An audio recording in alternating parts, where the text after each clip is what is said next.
जय श्री कृष्ण। राधे राधे दोस्तों, आज जो मैं कथा लीला आप लोगों के लिए लेकर आई हूँ, यह घटना आप लोगों के दिल को दहला देगी।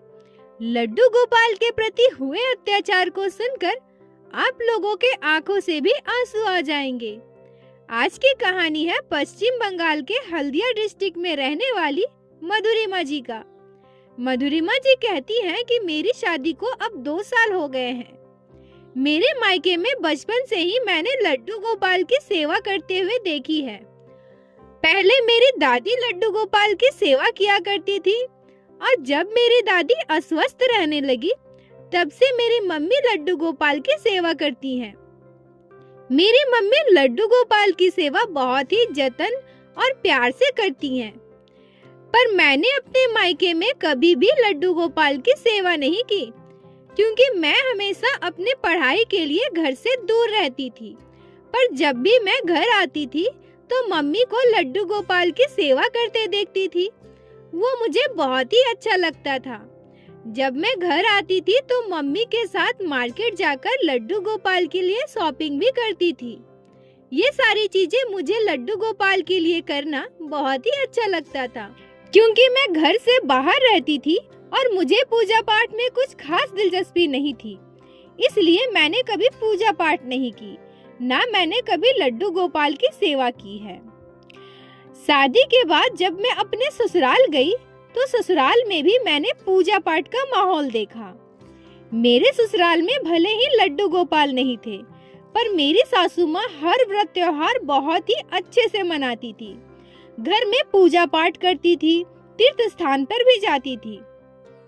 अब मेरी शादी को 3-4 महीने हो गए थे कि अचानक मैंने एक दिन सपना देखा। सपने में मैं देखती हूँ कि एक प्यारा सा छोटा सा लड्डू गोपाल, जिनके आंखों से आंसू निकल रहे हैं, वो मुझे आकर कहते हैं, मैया मुझे यहाँ से ले चलो ना मैया, मुझे बहुत तकलीफ हो रही है मैया, मुझे सांस लेने में बहुत दिक्कत हो रही है मैया, मुझे यहाँ से ले चलो ना मैया। इतना सुनते ही मेरी नींद खुल जाती है। नींद खुलने के बाद जब मैं देखती हूँ कि यह मेरा सपना था तो मैंने इस बात को ज्यादा ध्यान नहीं दिया। 2-4 दिन के बाद मुझे फिर से वही सपना आया। पहले दिन सपने में मैं बस लड्डू गोपाल के चेहरे को देख पा रही थी और उस दिन मैंने देखा था कि लड्डू गोपाल की आंखों से आंसू गिर रहे हैं। परंतु आज के सपने में मैं देखती हूँ कि लड्डू गोपाल एक डब्बे में बंद है और डब्बे के अंदर से मुझे बोल रहे हैं, मैया मुझे यहाँ से ले चलो ना मैया, मैया मुझे सांस लेने में बहुत तकलीफ हो रही है। लड्डू गोपाल का चेहरा मुझे दिख रहा था, जो काफी दुखी थे। उनकी आंखों से आज फिर से आंसू निकल रहे थे। यह सब देखकर मैं अचानक से चौंक जाती हूँ। कुछ दिनों के बाद यही सपना मुझे फिर से आता है। मुझे 4 दिनों तक यही सपना आया और जब चौथे दिन मैंने यह सपना देखा तो मैं सबसे पहले अपने पति और अपने सासू माँ को यह बात बताई। मेरी सासू माँ को भी इस सपने के बारे में कुछ भी समझ नहीं आ रहा था कि लड्डू गोपाल रोते हुए मुझे क्यों सपना दे रहे हैं, मुझे ऐसा क्यों कह रहे हैं कि मैया मुझे यहाँ से ले चलो। कोई लड्डू गोपाल को ऐसे डब्बे में कैसे बंद कर सकता है। मेरी सासू माँ को इस सपने से डर लग रहा था। उनको भी कुछ भी समझ नहीं आ रहा था और मेरा दिल तो जैसे बार बार कचोट रहा था कि मैं ये सपना क्यों देख रही हूँ। मेरी सासू माँ भी देर न करते हुए पंडित जी से जाकर सारी बातें बताई। पंडित जी कहते हैं कि इस सपने के बारे में तो मुझे भी कुछ समझ नहीं आ रहा है। हो सकता है लड्डू गोपाल तुमसे सेवा लेना चाहते हो। पंडित जी कहते हैं कि एक काम करो, सबसे पहले तुम लोग पता करो कि क्या तुम्हारे आसपास कोई ऐसे लड्डू गोपाल हैं जिनकी सेवा अच्छे से नहीं हो पा रही हो और वही लड्डू गोपाल तुम्हारे सपने में आ रहे हैं। मेरे सासू माँ आसपास के सारे घर में पता करने लगी, पर हमारे आसपास के घरों में जिनके घर पर भी लड्डू गोपाल थे उनकी सेवा बहुत ही अच्छे से हो रही थी। मेरी सासू माँ को कुछ भी समझ नहीं आ रहा था और मुझे भी कुछ समझ नहीं आ रहा था। हम लोग बहुत ज्यादा दुखी रहने लगे। मेरा दिल तो जैसे बार बार कचोट रहा था, बार बार जैसे मुझे रोना आ रहा था कि कौन से ऐसे लड्डू गोपाल है जो रोते हुए इतनी दुखी सूरत से मुझे कह रहे हैं कि मैया मुझे यहाँ से ले चलो, मुझे बहुत तकलीफ हो रही है, मुझे सांस लेने में दिक्कत हो रही है। मेरी सासू माँ को भी आसपास के घरों से कुछ भी पता नहीं चला। सभी लड्डू गोपाल बहुत ही अच्छे से सेवायित थे। मुझे हमेशा इसी तरह से उदास देखकर मेरी सासू माँ को भी बहुत चिंता होने लगी। मेरी सासू माँ मन ही मन सोचने लगी कि नई नई बहू और इस तरह से अगर परेशान रहेगी तो अच्छा नहीं लगेगा। मैंने ये बात कभी अपने मायके में भी नहीं बताई। मुझे लगा कि बेवजह मेरे मायके वाले मेरी मम्मी परेशान हो जाएगी मेरी इस बात को सुनकर, इसलिए मैंने कभी भी अपने मायके में अपने सपने वाली बात नहीं बताई। मेरी सासू माँ ने भी मुझे बोला था कि यह भगवान की बातें, अगर भगवान तुम्हें कुछ संकेत दे रहे हैं, सपने में आ रहे हैं, तो यह बात सभी लोगों को बताना उचित नहीं है। यह सोचकर मैंने भी अपने सपने की बात किसी को नहीं बताई और ना ही मेरे सासू माँ ने किसी को यह सपने की बात बताई थी। इसी बीच एक दिन मेरी ननद का कॉल आया। मेरी ननद का घर मेरे ससुराल से कुछ ही दूरी पर था। मेरी ननद मुझसे कहने लगी कि भाभी, शादी के बाद एक बार भी आप हमारे घर नहीं आए हो, भैया के साथ हमारे घर घूमने आ जाओ ना, या फिर बताओ मैं आपको खुद लेने आ जाती हूँ। मेरी सासू माँ मुझसे कहती है कि वैसे भी तुम बहुत उदास हो। नीतू, जो कि मेरी ननद का नाम था, मेरी सासू माँ ने कहा कि नीतू के घर चले जाओ, थोड़ी देर वहाँ घूमकर आ जाओ तो तुम्हें भी अच्छा लगेगा। मैं भी सोचने लगी कि माँ जी सही बोल रही हैं। घर में रहती हूँ तो हमेशा मुझे उसी सपने के बारे में याद आती है। लड्डू गोपाल का वही रोता हुआ चेहरा मेरे आंखों के सामने घूमता है। मेरा दिल अंदर से कांपने लगता है। मैं नीतू के घर से घूम आती हूँ, थोड़ा माइंड चेंज होगा तो अच्छा लगेगा। अगले दिन मैं अपने पति के साथ अपने ननद के घर गई। मेरे पति मुझे ननद के घर पर ड्रॉप करके ऑफिस के लिए चले गए और उन्होंने कहा कि शाम को ऑफिस से घर आते वक्त तुम्हें अपने साथ लेते चलूंगा। मैं अपनी ननद के साथ बैठकर बात कर रही थी। मेरी ननद ने मेरे लिए बहुत कुछ खाने को बनाया था। दिन भर अच्छे से बीता। शाम को मेरे पति ऑफिस से रिटर्न आते हैं और मेरे ननद के घर आए मुझे लेने के लिए। मेरी ननद कहती है कि नहीं भैया, आप लोग अभी घर नहीं जा सकते, मैं डिनर बनाऊंगी, आप लोग साथ में डिनर करो फिर घर चले जाना। और तब मेरे ननद के हस्बैंड भी आ चुके थे। वो भी जिद करने लगे तो हम दोनों रुक गए। पर शाम को मुझे एक चीज बहुत ही अटपटी लग रही थी। शाम होने के बाद भी मेरे ननद के घर में दिया बाती नहीं हुई। मेरे मायके में मैं हमेशा देखती थी कि लड्डू गोपाल की सेवा होती है, दिया बाती होती है, सुबह शाम मैंने ये सब चीजें अपने मायके में देखा है। और ससुराल में भी मेरी सासू माँ सुबह शाम पूजा किया करती थी। पर मेरे ननद के घर में ऐसा कुछ भी नहीं था। यह मुझे थोड़ा सा अटपटा लगा। मैंने अपनी ननद से पूछा कि नीतू, क्या आप घर में पूजा नहीं करती, शाम का दिया नहीं करती? शाम हो गई है ना, फिर आपने दिया नहीं जलाया? मेरी ननद मुझसे कहती है, अरे हटाओ, पूजा पाठ हम क्यों करें, वह सब मेरी सास करती है। पर अभी मेरी सास तीर्थ यात्रा पर गई है और मुझसे यह सब नहीं होता ना, इसलिए मुझे यह सब अच्छा भी नहीं लगता। मैं पूजा पाठ नहीं करती। यह सुनकर मैं बिल्कुल ही चौंक गई। मैंने उनसे कहा कि ये क्या बात है, आपकी सासू माँ नहीं है तो क्या आप घर में पूजा पाठ नहीं करेंगी? एक संपन्न घर में सुबह शाम दिया जलाना, पूजा पाठ करना कितना आवश्यक है, आपको पता नहीं है? पूजा पाठ नहीं होने से घर का वातावरण अशुद्ध हो जाता है, क्या आपको ये भी नहीं पता? तब मेरी ननद हंसते हुए मुझसे कहती है कि छोड़िए ना भाभी, ये सब कुछ नहीं होता, बस लड्डू गोपाल को बंद करके रखना होता है। अपनी ननद की बात सुनकर मैं बिल्कुल ही चौंक गई।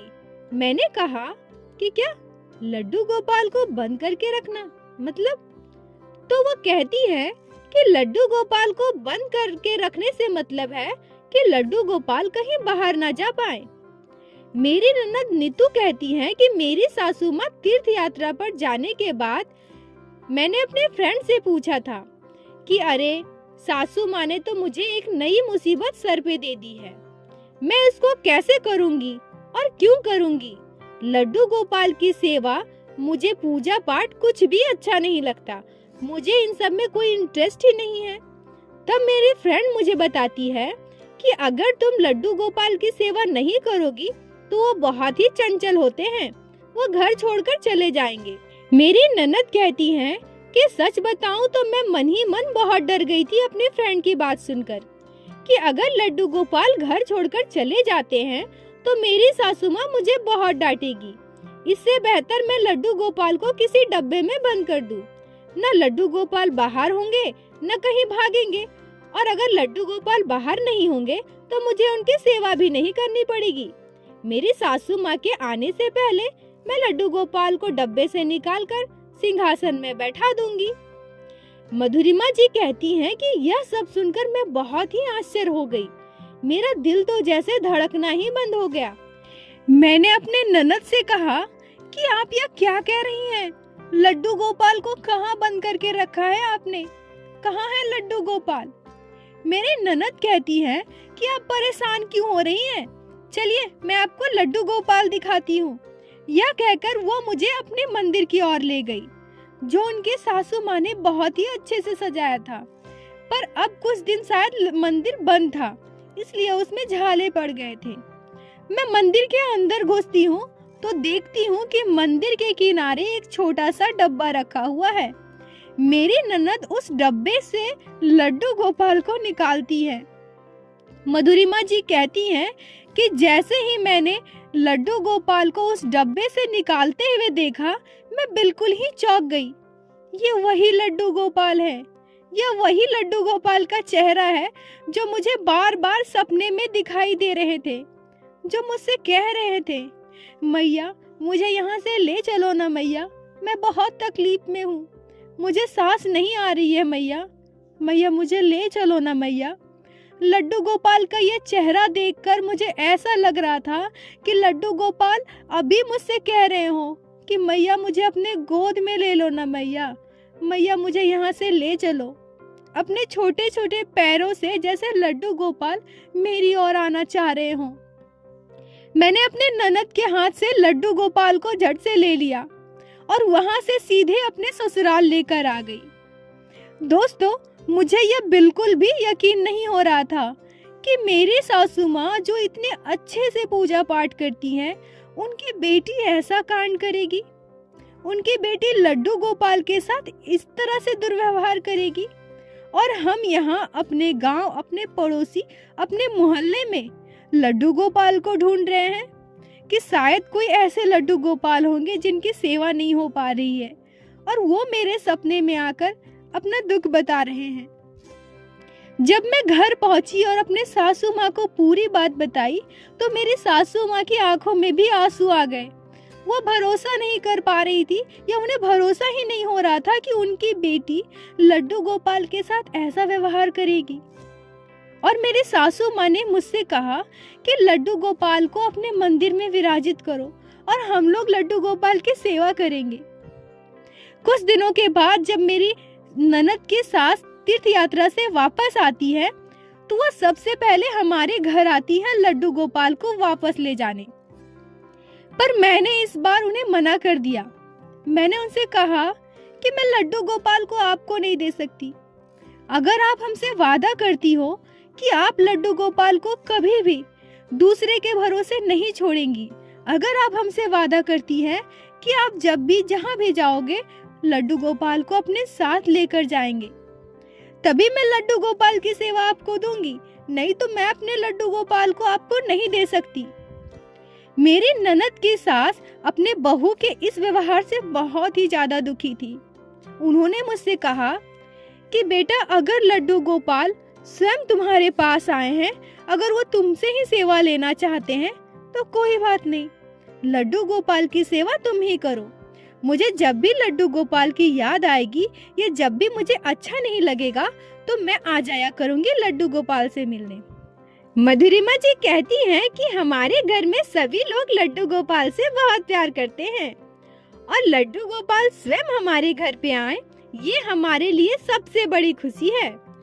जब भी हम कहीं भी बाहर जाते हैं तो अपने लड्डू गोपाल को अपने साथ लेकर चलते हैं।